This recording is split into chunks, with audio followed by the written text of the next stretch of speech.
Assalamualaikum warahmatullahi wabarakatuh. Kembali lagi dengan channel Hobi Makan. Hari ini jam setengah 10 pagi. Seperti biasa saya mau nawarin menu-menu makan khas Sunda. Tidak akan bosan dan tidak akan lelah karena kami hanya berjualan. Moga-moga Anda mau mampir ke sini dan dengan konten ini semoga bisa menghibur, meskipun ya garing karena saya bukan pembuat konten yang seperti orang-orang pinter ngedit ya.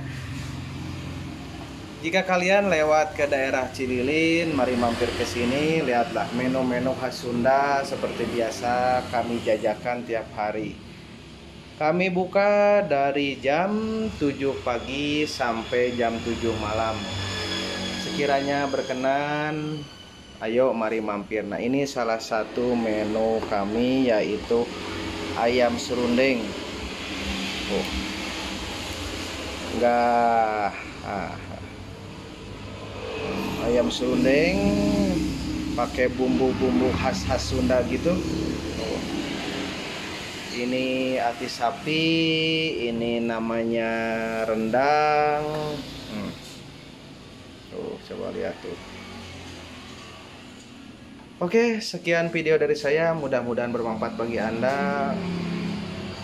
Jangan lupa mampir ke rumah makan kami.